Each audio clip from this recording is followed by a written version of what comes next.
It was a Saturday night, and my wife had taken her daughter Elizabeth to sleep over her grandparents, so that left me alone to rule the house for a change.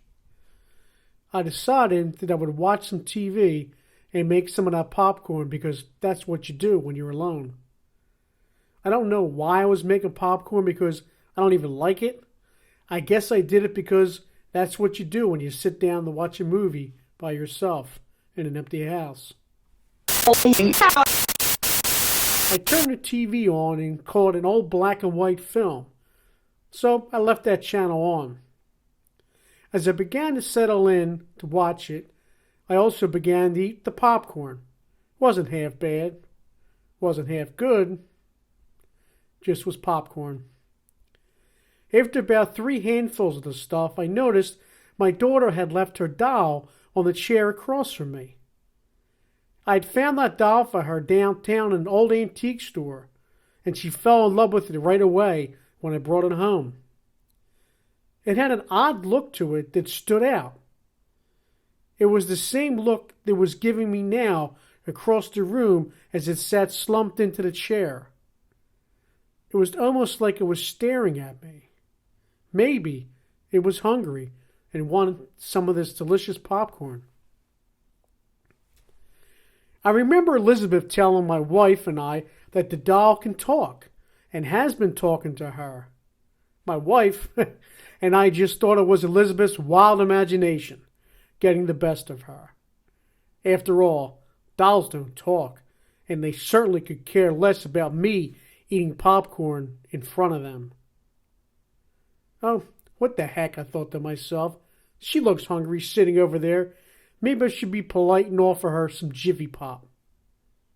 Hey, you, over there. Would you like some popcorn?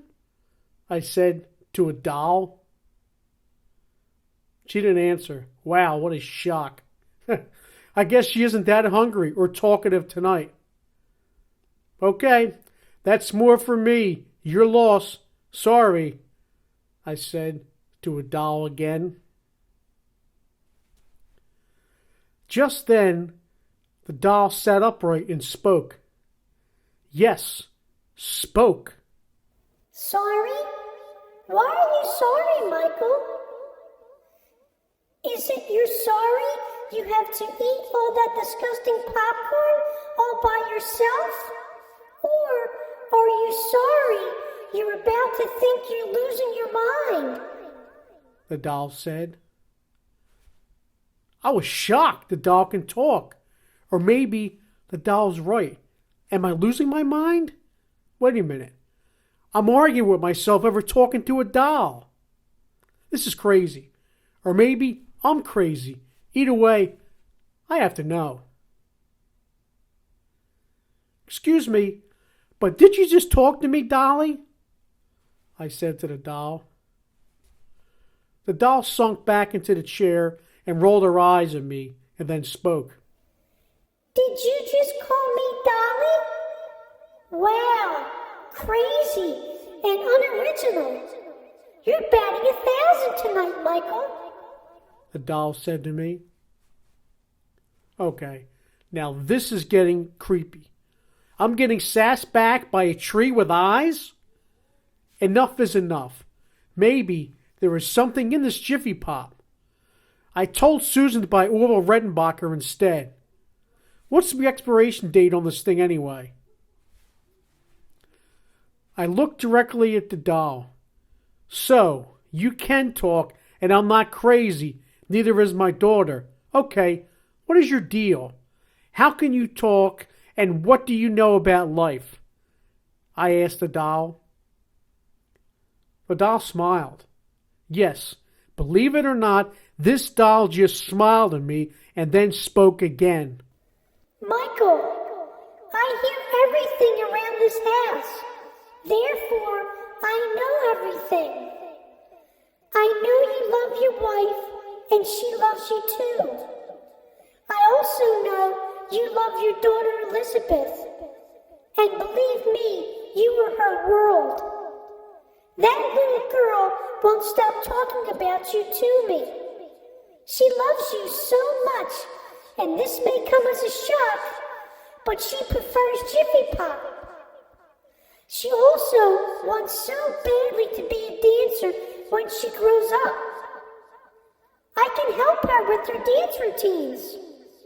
She wants to take lessons, but is so afraid that you would say no. Why does she feel that way?